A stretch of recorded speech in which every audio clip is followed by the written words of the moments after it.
Ayo, Muff, you going up.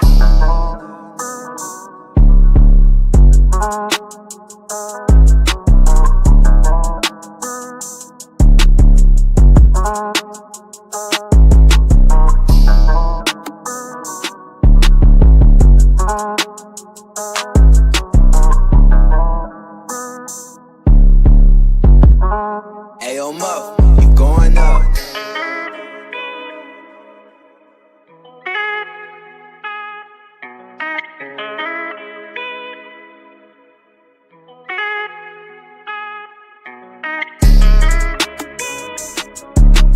Damn, bro, this shit's crazy.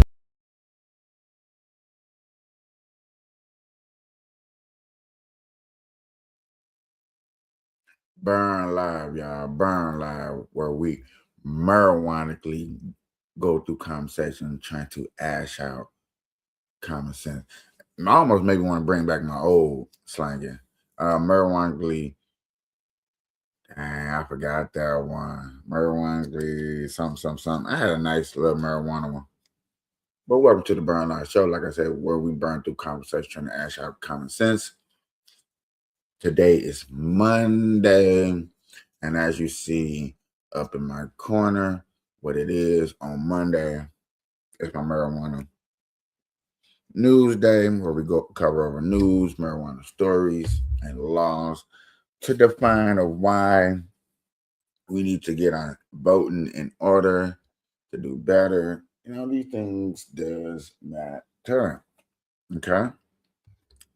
So today I got a couple of stories to go over with you.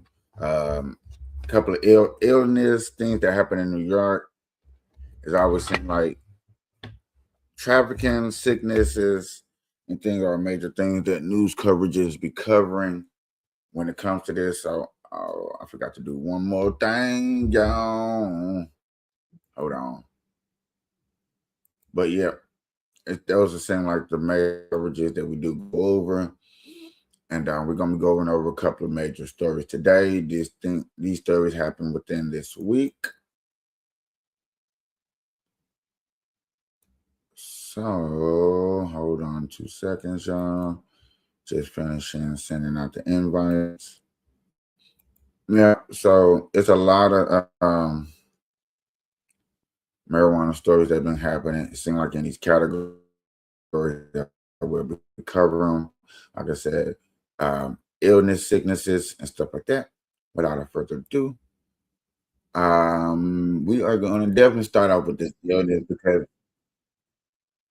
as I always was told, that marijuana is good for us. You know what I'm saying? There's nothing wrong, cures cancers and stuff like that. All of a sudden, now that it's legalized, are we finding out more things that are so-called wrong? And with this description, I think it's best that we learn it, cover it, and see what's getting into it. Without that, let's get into it. Areas say they are seeing quite a surge of patients with severely upset stomachs. Health reporter Stephanie Saul is here with more on this very concerning trend. It really is, guys. You know, doctors say this does not appear to be related to contaminated marijuana, and they're not sure exactly what's causing the syndrome or why it only strikes certain people. Was the vomiting, the uncontrollable nausea. The only thing that makes you feel better is a bath or warm water. And I was like, wow, I'm like really sad that I never heard of this before. 37-year-old Taylor Armendariz describing a bout with a mystery illness that sent her to the hospital twice. It's just unbearable. She was finally diagnosed with something called cannabinoid hyperemesis syndrome, known as CHS, that's linked to marijuana use. I Googled it immediately when I got home, and it was like exactly what I was going through. Emergency departments around the region are reporting a surge in cases of CHS. I think now with legalization in many states, there's more access to it. Dr. Alan Schubert with Virtua Health says the increase in cases is happening mainly in states where cannabis was legalized both medically and recreationally, which includes New Jersey and Delaware. How do we know that the symptoms are coming from marijuana use rather than just a stomach virus? The abdominal symptoms seem to be stronger or more intense than you would see with someone who's got, kind of the stomach flu, so to speak. Dr. Schubert says it's not clear how or why the cannabis causes the stomach upset and only strikes some users. It's usually diagnosed among heavy pot users, but it can also happen to occasional users. We see it with, all kinds of marijuana, and no matter, what the agent is, whether it's inhaled or whether it's gummy. He says the fact that hot showers and baths are helpful is another symptom doctors look for. Taylor, who lives in South Jersey, says when she stopped her daily habit of smoking pot, the syndrome went away.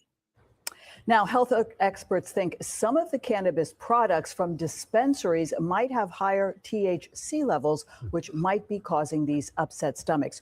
Fortunately, it can be treated with anti-nausea medication. People can get rehydrated, but to watch out for it. So Rehydrated, dizziness, tiredness, need to take a shower to replenish the body. So obviously, for some of these people, these victims that are going through these cases, sound like they do have a bad case of the THC taking something natural, something normal outside of the body that is normally needed and used.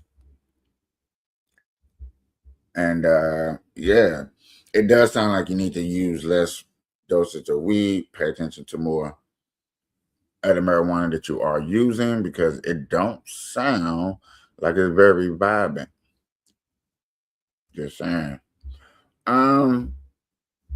Just saying. If y'all agree with me, y'all do. If you don't, we do. Like I said, you see the results right here. We will dive deeper into this conversation. I did cover this last week, Monday. That's why I'm bringing it up again, because yet again, a lot of us is not hip to these symptoms and stuff like that. It's never been heard of. But understand, if you're feeling dizziness, upset stomach, or stuff like that, take a shower, milk. These things will help you cure yourself of these problems. Okay, ladies and gentlemen. Georgia and this vaping thing. This is a news that happened 4 days ago. With vaping, it always seems like there's always something negative. Ever since vaping got exposed to having bad stuff in it, somebody put some bad drugs in it a while back. Maybe I think it was like 4 years ago. Vape's been having a bad name, especially in the cannabis industry. I feel sad for most cannabis users when it comes to this. It's just getting a bad rep. And let's see what more bad information they're going to spread to us about vaping marijuana. Cannabis restrictions are changing. More Georgians now qualify to use medical marijuana after Governor Brian Kemp's final stamp of approval on Senate Bill 220. Atlanta News First reporter Chelsea Beimfohr is live at 5 at a dispensary in Cobb County. So Chelsea, the expansion of Georgia's medical marijuana laws will also allow dispensaries to start selling some new products. Yeah, starting on July 1st, medical marijuana users over 21 will be allowed to start using vapes to inhale the drug, and dispensaries like this one here in Marietta will also be allowed to start selling vaping devices and whole plant materials.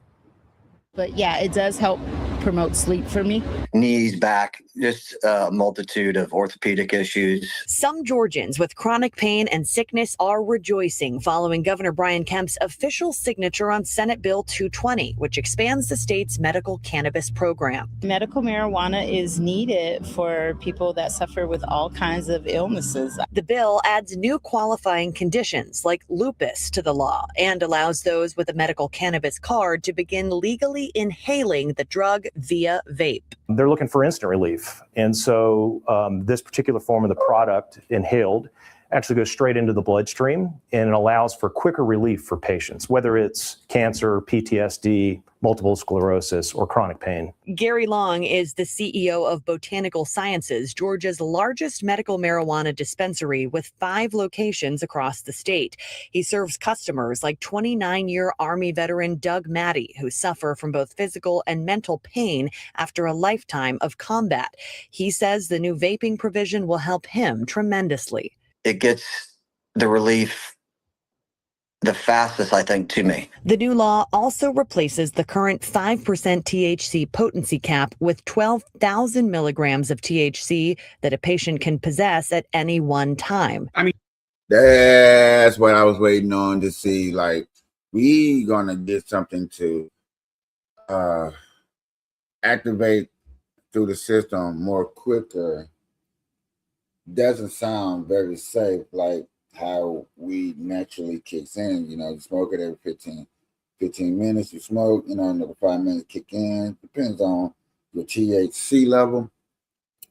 And then, you get your feedback from the weed and your highs and whatever symptoms or whatever THC, sativa, indica that you're smoking on. But now they're saying, well, look, we're going to specifically go in, raise the level so you get a higher, quicker an effect. It sounds good, but until you realize that this is not from like us, it's not us growing, it's the pharmaceutical people. That don't sound too alarming. 10 milligrams will get someone very high. 40 milligrams is a lot for someone to take every single day. And if you just do the math, 12,000 divided by 40 milligrams a day, that is 300 days. Michael Mumper, the executive director of Georgians for Responsible Marijuana Policy, says he's concerned about how much product patients will now have access to and that vaping is not FDA approved. Just walk into this knowing I'm about to take a serious medicine and I better get a lot of information on how much I should take on a daily basis. And while Governor Kemp does approve of this bill, and he says he knows that there are symptoms that medical marijuana can quell, he says he still does not support legalizing recreational marijuana use in Georgia. Reporting live in Marietta, Chelsea Bime for Atlanta News First. And that's cool, and that's good, because yet again, he's more focused. You may not know it yet, but buried deep inside the new definition. He's more focused on the medicine part of it. And a lot of states should go back and really focus on that. That should be the main necessarily reason of why marijuana is being used in your state and city. Now, me personally, I believe that, cannabis restrictions are really watch what we do and what we invest ourselves in. This is a very good example of what's going on in this marijuana hunt for good medicine that's going to work good, better than Tylenol. A lot of people want to get off pills and stuff, cancers, patients, people that have strokes. I know all this stuff will help and all that. Now we're going to get into the more cynical part of the news, and I can't believe what type All right, stop for a minute. I can't believe what type of news is going to pop up with. I promise you, this one is been to take the cake. Starting off with a mugshot, y'all. Marijuana News Mondays going down on the Burn Live show every Monday. Let's go. All right, stop for a minute and take a look at this video. Kind of unbelievable when you think about it. 2 people slam an SUV right through that dispensary in Monroe. That's right. Then they hop out and start pouring fuel all over the place, and things really go from bad to worse here when they mistakenly light themselves on fire. Lauren Costa got her hands on the video and shows us how the whole thing went down. This is pretty crazy. Those suspects smashed through the front entrance of the shop right here. And then minutes later, their plan completely backfires. The whole thing caught on camera. And this is right where he lit it. The other person was jumping back across, and he lit it as he was jumping back across, and the fire started here. Mike Bahora is the owner of Pure Cannabis outlet in Monroe. At first, Sunday's break-in seemed like a simple smash and grab until he watched the video. We've been here for over 3 years and have never had a break-in or anything like this. So it was quite a shock to everybody. Surveillance video shows a Jeep crashing through the shop's front door. Two suspects hop out. One runs towards the back and grabs a handful of product from another room. The other starts pouring gasoline all over the counters, trying to make the business go up in smoke. Instead, they light themselves up. One of them still on fire as he runs through the parking lot. It's definitely amateur hour for sure, thankfully for us. At this point, it's great marketing. The shop's marketing team is going all in, posting parody videos online, and even buying gas cans to use as tip jars. We're going to allow our budtenders to use them for tip jars, have some more fun with it. Right now, the Monroe County Sheriff's Office is investigating this as an arson. They say the Jeep used to ram the store was reported stolen out of Detroit. In the meantime, Mike and his team say this doesn't feel random. I pause it right here, y'all. Stolen out of Detroit. In the meantime, Mike and his team. I pause it right here because you just got a small glimpse of who doing this, who was behind this. You know what I'm saying? Yeah, we don't know who the person is, but we see the color of your skin there, brother. And if y'all don't, here's a close-up so you see a little bit better of what I see. Yeah, y'all see that. Y'all see that. Okay? I don't want to hear nothing. Y'all see that. Say this doesn't feel random, questioning if they were targeted possibly by a competitor. I never thought anybody would take it to this level, and maybe they didn't, I don't know, but you know, it definitely seems like it was targeted. And the shop is open tonight. In fact, they didn't lose any hours of business after this fire. And as I mentioned, the sheriff's office, they are still looking for those two suspects. The owner telling me today that he's putting up $25,000 for anyone with information that leads to an arrest. Reporting live tonight, Lauren Kostick, Local 4. Lauren, thank you. All right, stop for a minute.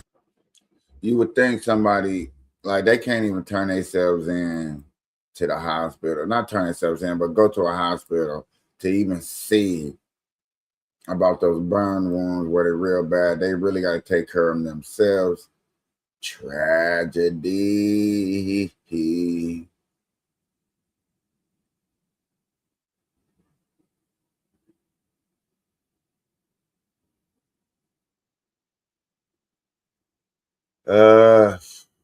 Look like I got exclusive report that doesn't have nothing to do with marijuana. Yeah. This news just dropped 9 minutes ago. So 9 minutes ago, a shooting looked like it happened in California. Exclusive stuff like this, I'm definitely going to cover. I do got exclusive channel for stuff like that. Yeah. I'm gonna cover this with you guys real quick. I know this doesn't have nothing to do with marijuana, but important is important. And this just dropped 9 minutes ago. Let's see what's going on out there in California, ladies and gentlemen. Coming on the air as officials in San Diego are holding a news conference on a deadly shooting at the Islamic Center of San Diego. The Council on American Islamic Relations says at least one person was killed. We understand the San Diego police chief is speaking now. Let's listen in. In our investigation, we've got Chief Scott Wall is going to let you know what occurred. We are going to have time for questions afterwards, and so please, Chief Scott Wall.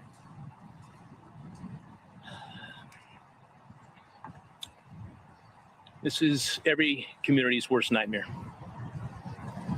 I want to give you some preliminary information to put a lot of minds at ease. There is no further threat. Both suspects in this case are deceased. All of the kids are safe.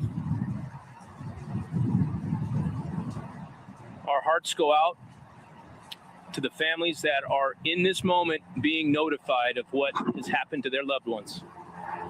We have 3 confirmed adults that are deceased at the Islamic Center.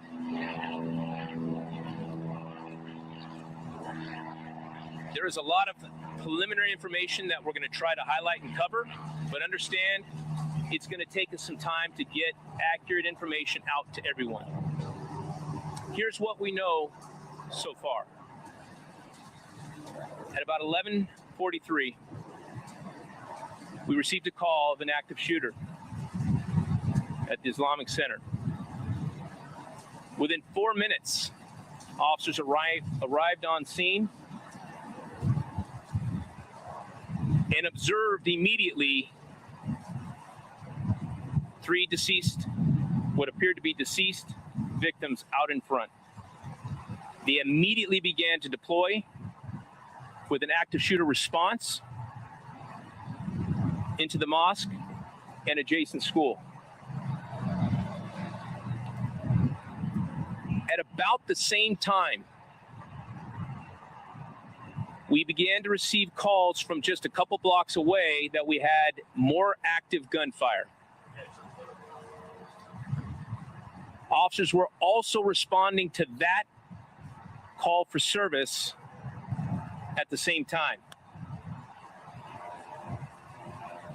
There was a landscaper that was doing his work that was shot at and fortunately was not hit.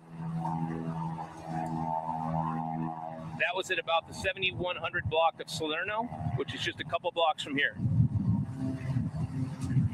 Moments later, at the 3800 block of Hatton, officers were called to that location where they found a vehicle in the middle of the street with who we believe to be the shooters in this incident, both deceased. The circumstances that led up to this and the details of what happened and exactly which time it happened will come out in the days ahead. I can tell you, this is, in 28 years, this is the most dynamic and impressive response that I have ever seen in policing. We have every single police officer available throughout our county that dropped what they're doing and did exactly what they're trained to do: run towards gunfire. I could not be more proud, and I cannot express the gratitude, the willingness to step into harm's way in a moment like this. And I tell you what got me. Watching the kids come running out. Just thankful to be alive. I want to bring up Mark Remley from the FBI. Because of the Islamic Center location, we are considering this a hate crime until it's not. And at this point, we're going to work closely with the FBI to make sure that we are matching all the resources that we need for this investigation. So, Mark. Islamic hate crime or the burger terrorists because of what? Now, I'm going to cover this more deeply on Fridays. Fridays, I go over political things and like that. I know by then more things will come out. I just wanted us to cover that, you know what I'm saying, see what's going on. This was just dropped 9 minutes ago, y'all. I had to, you know, some things are just, you know, you got to put up there what's going on like that.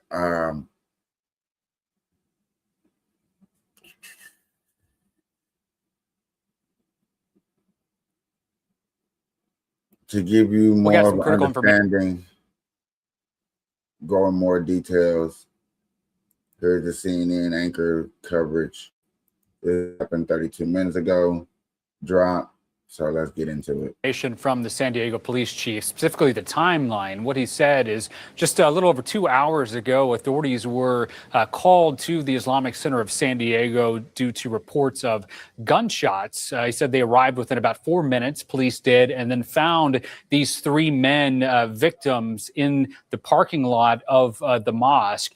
He said authorities then went to try to enter the mosque, as they often do. They'll try to identify any potential shooter. But then police got calls of yet more shots fired at another area near the mosque. They then went to that location. They said they learned that there was a landscaper there who had been fired upon, but thankfully was not struck by bullets. But here, I have to admit, Jake, is the most strange, bizarre, however you want to describe it, part. Authorities say that they found 2 men ages 17 and 19 in a vehicle they believe to be the suspects. They believe they died from self-inflicted gunshot wounds. That raises a lot of questions about, A, who those people are, but obviously what potential motivation there was here. We have had this question over the last couple hours whether the shooter or shooters, plural, may have been associated with this mosque or whether this was complete, targeted violence from the outside. We did appear to get some indication of an answer to that from the police chief, because he said that they've now brought in the FBI, the San Diego field office. He said they are treating this as a hate crime until they've determined that it's not. And of course, what that signals to us is that that would not appear to be someone who was a member. So he's not going to say nothing that we just found out during the actual hearing. Tragic. I think it said 5 has passed away. If I get more details, I'll cover this. This happened within, I'm assuming this morning, a couple hours from now, at a school in San Diego, California. Very, very tragic. Prayers and thoughts and wishes go out to all the families, and make sure they are okay, looked over,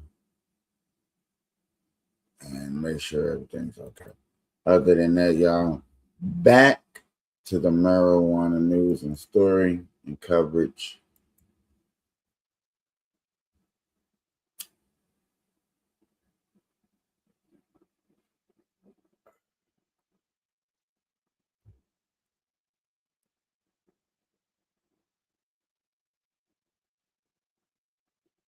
So,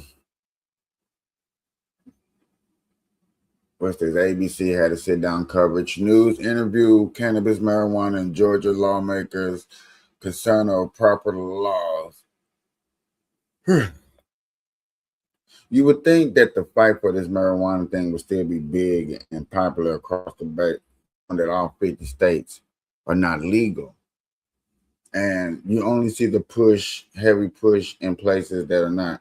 This one, I do got to cover because Are you the only one to be from ownerships. Everyday average ownerships are definitely, I seem, are very powerful to me, very necessary, needed. Definitely should be explored, and that's why I'm so glad we cover these news stories and every Monday on the Burn Live Show. Without further ado, ladies and gentlemen, let's get back into this marijuana news story and coverage. Here's an interview of Georgia lawmakers trying to consider them getting legalized, recreational and marijuanically and recreation. speaking or? Oh, Angela Weston. She can speak. Yeah, Angela and Weston. And then what is Did you y'all's need titles? Yes. That's what she was asking for, your title. Oh yeah, co-founder and director of operations and social justice and advocacy. Okay, amazing. So And then mine is co-founder and director of education. okay, kind of what I talked about on the phone and on my email.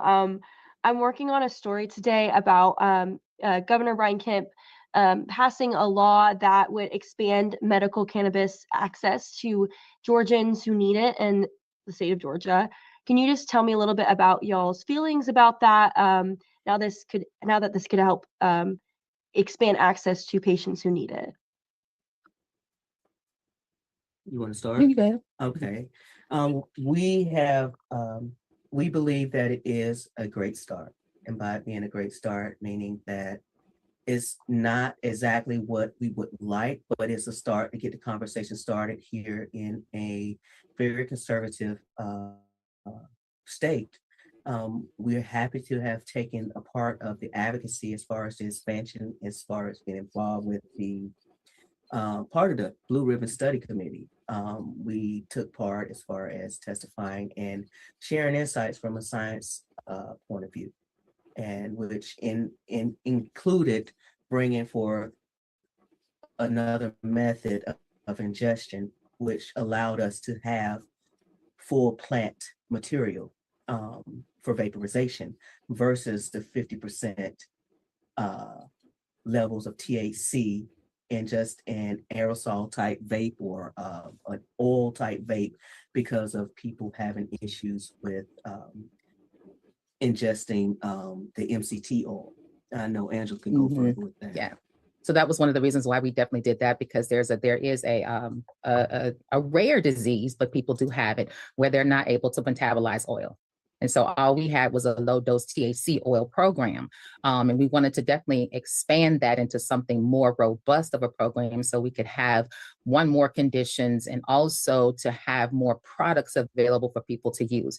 There's multiple ways that you can utilize cannabis, and edibles are not just the only way. So we wanted to have something where people who had a breakthrough pain, if you were utilizing an edible, inhalation and sublingual, basically on the tongue, are the quickest ways to be able to get the medicine in, to be able to relieve that pain, within minutes, as opposed to waiting for your body to metabolize the edible.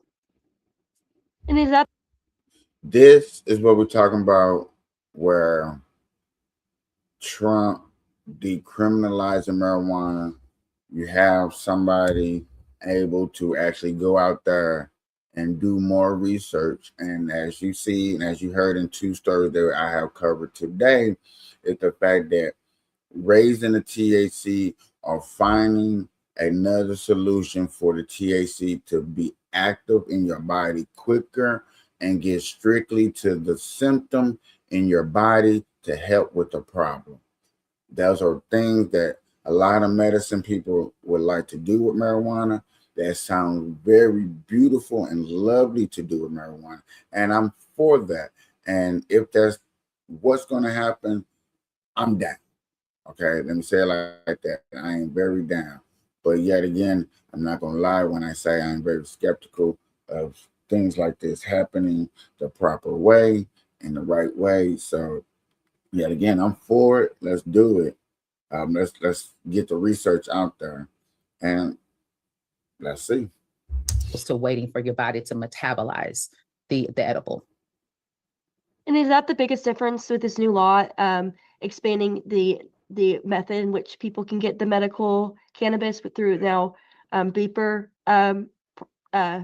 process? I'm trying to find the right word to say. Now, instead of just metabolizing it, now people can use it through that use medical cannabis through like a vaping device. Yes, with the vaporization, we learned about this particular method is using dry heat. And with the dry heat, it allows the patients to utilize the who might have to purchase the cannabis on a budget, which is very expensive. And with the expansion of what President Trump has done with the Schedule 3, an expansion where we're still have to continue to work with, because since it's now considered a medication, that means we shouldn't be taxed for it. Because like right now, we're being taxed for our medication, and other pharmaceutical products aren't being taxed. But with that, we are able to medicate without fear of being incarcerated. And this is one great feat for us. Mm-hmm. I wish right now, I wish we can do the follow-up of going into details of what she means by getting taxed. Like, what is the taxation for this cannabis that you're using? What do these numbers actually look like? Is it really that expensive to do it? Is it really unaffordable? Because that's what it really makes it sound like she's saying. And then that's the case, of the matter, we definitely want to do something about it, and seeing if we can regulate. Because when you're getting taxed, I mean, I looked out here and I looked at some of these taxes just on a gram. And the more potency, the more that it does, the more the quicker that it activates, the higher the price is. You know, so we're talking like a $10 gram. You might pay $11 to $12 for a gram. To an average day person, that is expensive. That's still why they're going to the streets and getting it off the streets. And when you do that comparison, you are taking it away from the medical research that I'm doing. I'm doing this research, but I can't get the product because I gotta get overtaxed in the stores, and so therefore the people, my patients, don't want it because they can't afford it. I wish that was more looked on too, as you're saying, but in this dry heat inhaling enhancement, I think is the proper way. I'm not sure. I wish you'd do a more follow-up on that. I don't know. This is my first time watching this interview. I'm going over with you guys. Let's go.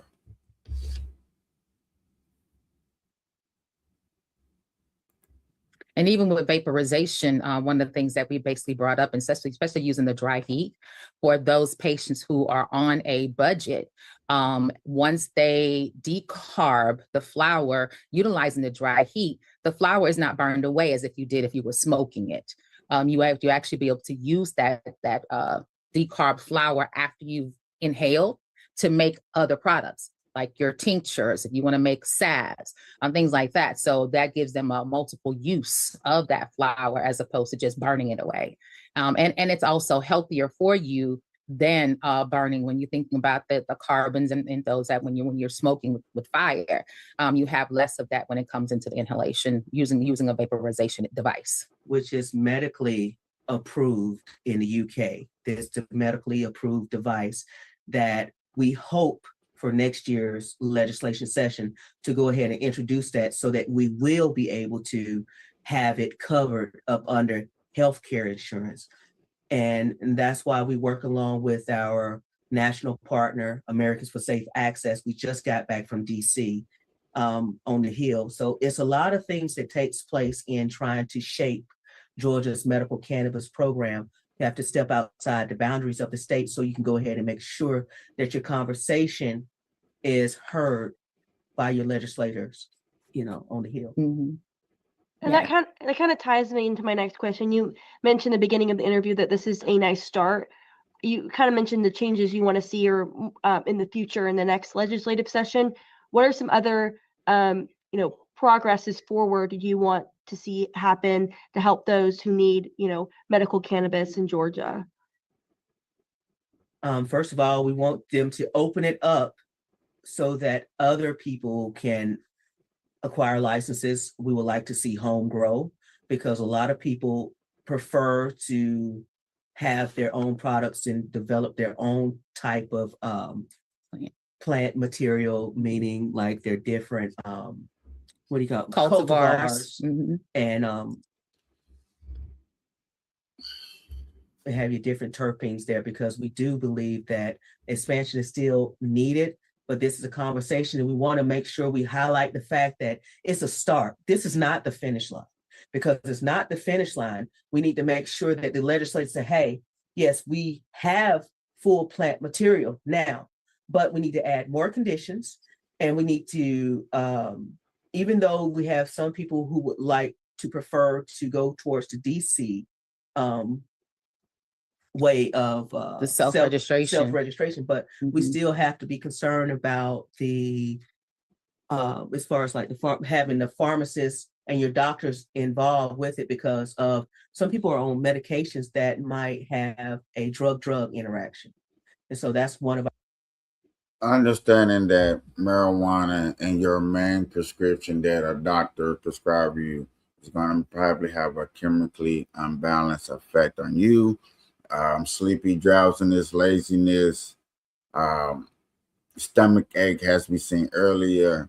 There are a lot of symptoms that people don't really realize when they're smoking weed and taking other medicine, the effect that they have. That's why a lot of people in this category can't smoke weed and take their medicine. That's why they're like, I can't smoke weed because I'm on this, I'm on that. You know what I'm saying? It really does a number to myself, or I have to take medicine early in the morning and smoke weed late at night. So therefore the medicine and the weed, those mix, you do go a lot of that.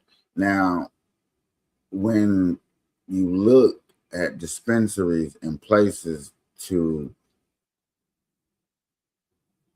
research weed versus, hey, I want to open it up and say, hey, everybody, you just grow weed in your home, because yet again, I know some of you people out there don't like going outside. You can grow it better. You have a more of a symptom this way that's not looked at in the medical field yet. So therefore, you should be able to do the small research at home. And the only way you're doing small research at home, and if you are growing the plant yourself, therefore you can study the results and the outcome that you're looking for in the plant.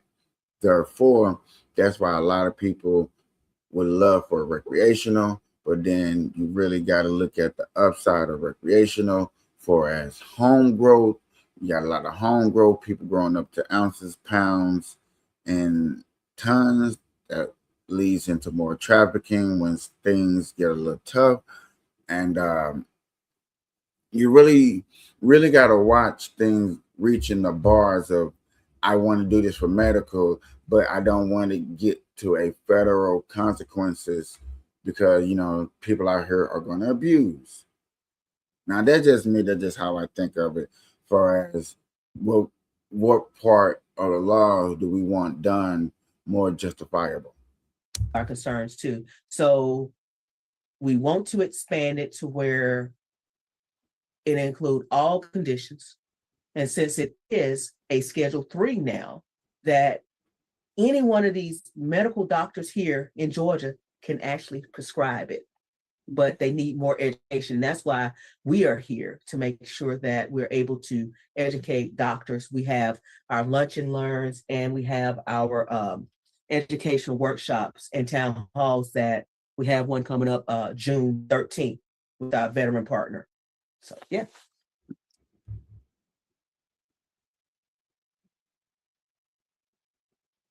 If what I'm hearing is what I'm hearing, this is a very smart field they're in, a very expensive field that they chose to get in and had done the right research. Because if you're based on teaching doctors a way to prescribe weed to patients, I know you taxing. You're not giving this for free. Come on, man. Look at y'all. Y'all got suits, ties, nice office, label over there. You know what I'm saying? Y'all got to pay bills. I had this conversation with this person about, economical, and do you believe the 1% should be stopped and tagged like that? These people are not working at the 1%. They're not 1%ers, of course, nowhere near it. But yet again, these people are very wealthy enough to make decisions and choices for their own, and also able to start a business. And yet again, if these people, and she's not here to answer this question, but I'm asking to y'all, successfully making them business successfully, should they have a tax bracket on what they're doing? Yet again, like I said, should everybody recreational be able to grow weed at home? I don't think so. That's just not a very logical thing to do. You're opening up trafficking, you open up people, you open up the market in other ways that is outside of their thinking realm that they probably have no concern about. Okay? And that's okay. And I think lawmakers think more like maybe how I think. I'm not sure. I don't quote me on that. I just know I think about both sides of the field the best way that I know how when it comes to stuff like this. And we definitely wanted to be a more robust program for the doctors to be educated in this, and preferred that the providers would have the autonomy to be able to say when a patient can use it based upon their conditions, as opposed to legislators saying what conditions a patient would need. So if the providers have that, because they have that relationship, I would say, with the patient. And so they know from their medical experience, the different conditions, they know more about it. But of course, with the education of cannabis, they should be able to be the ones who would make the decision as to what that patient can use. There should be a conversation between the provider and that patient. And you got obviously more, more than I do about this situation, but can you tell me a little bit about how medical cannabis can help, specific people with chronic conditions? I know this new law would help expand those with lupus to, be able to get medical cannabis. Can you just explain kind of just a little bit about how medical cannabis helps people, especially with chronic pain? I know a lot of people use it for arthritis or other conditions, but can you explain that for me? Yeah, so basically, just to start off, just from a general basis, everybody has what's called an endocannabinoid system. Our body actually produces 2-AG and anandamide, which is our natural endocannabinoids. The cannabinoids that actually come from the cannabis plants are called phytocannabinoids plant. So they basically would do the same thing as the anandamide and the 2-AG as we use that. So it's good for inflammation. It's good for pain. And some of these diseases that people basically have or conditions that people have, inflammation is a big cause of the pain. So if you can reduce the inflammation, you can also reduce the pain. So it really helps in that way. It just basically connects with your CB1 and CB2 receptors. Thank you. Receptors. To be able to mimic what we automatically produce from our body. So basically, there are some who can't produce those two, or they don't produce enough of it. So being able to use the phytocannabinoid, you're basically being able to give your body what it needs, what it's missing, to help regulate and create that homeostasis that your body looks for. I also was curious.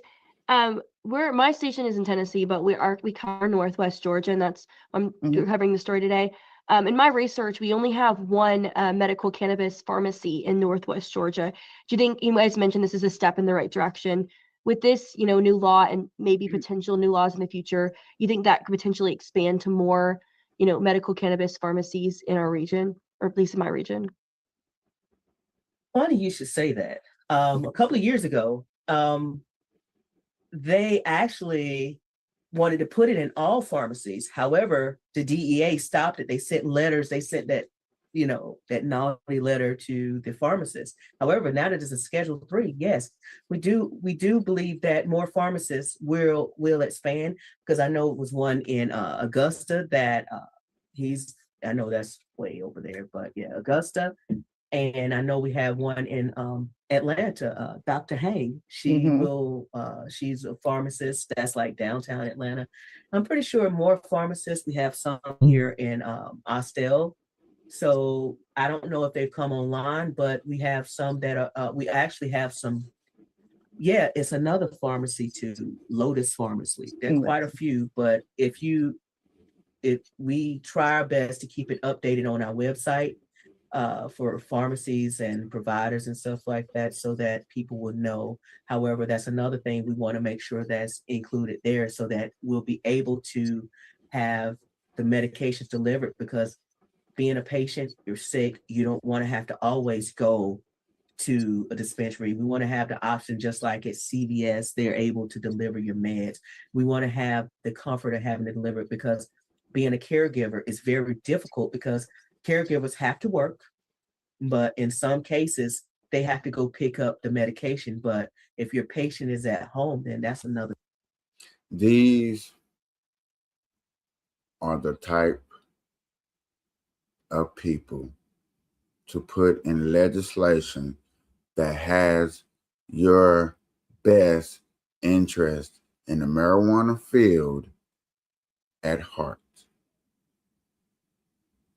When you want somebody to represent you politically in certain aspects, these people, these ladies, are the type of people for marijuana who know what they're talking about, who has the field, who started a business, who was successful, who should be in a political making laws for the cannabis or helping making laws for the cannabis to move forward in the right direction.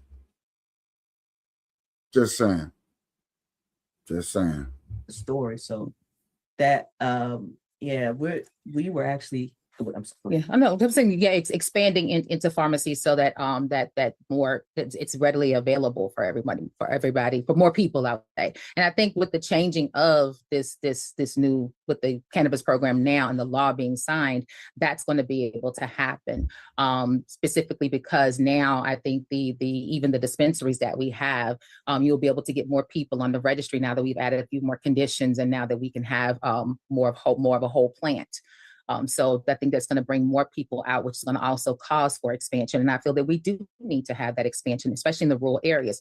Because one of the things that we were basically talking about, like she was saying, that everybody can't get to a pharmacy, everybody can't get to a dispensary. And so having something closer and also having the either mail-in or special deliveries would be a great way to be able to do that, so that people can get what they need, those who are further out. And with that, that was one of the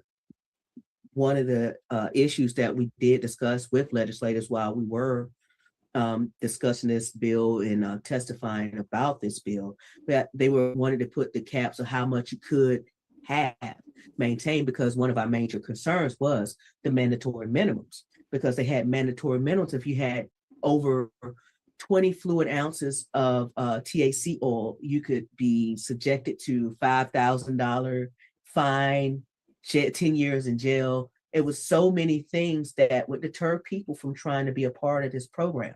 But now that this program has expanded, it's open. And now that it is a Schedule 3, we can have access of carrying a firearm, because at this point in time, they cannot discriminate against us. They can't discriminate.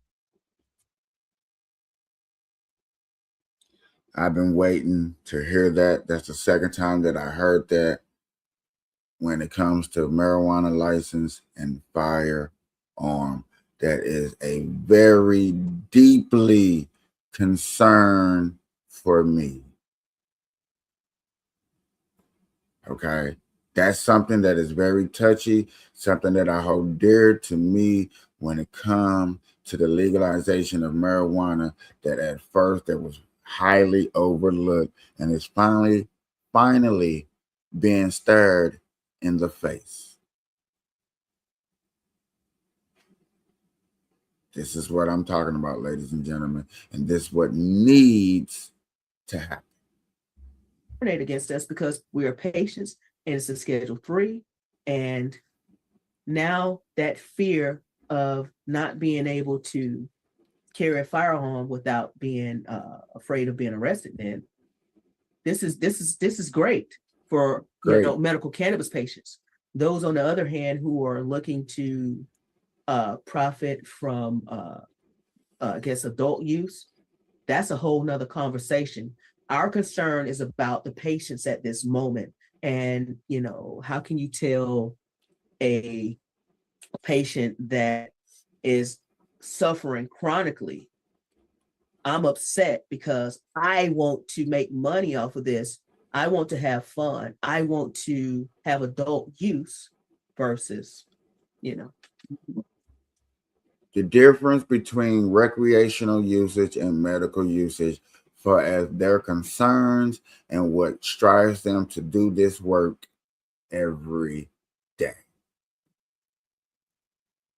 Like I said, ladies and gentlemen, boys and girls, these are the type of people that you want to put in legislation. These are the type of people that you want to take all the way to the big house as far as you can go, that represent you and your interests in the marijuana field.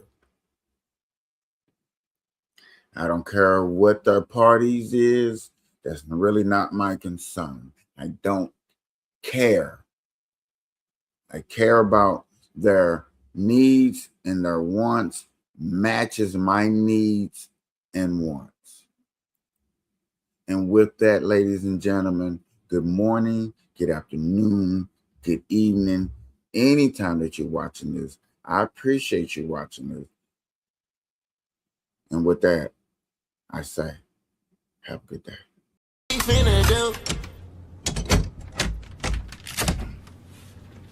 This motherfucker is locked. Talking, I'm in love, baby.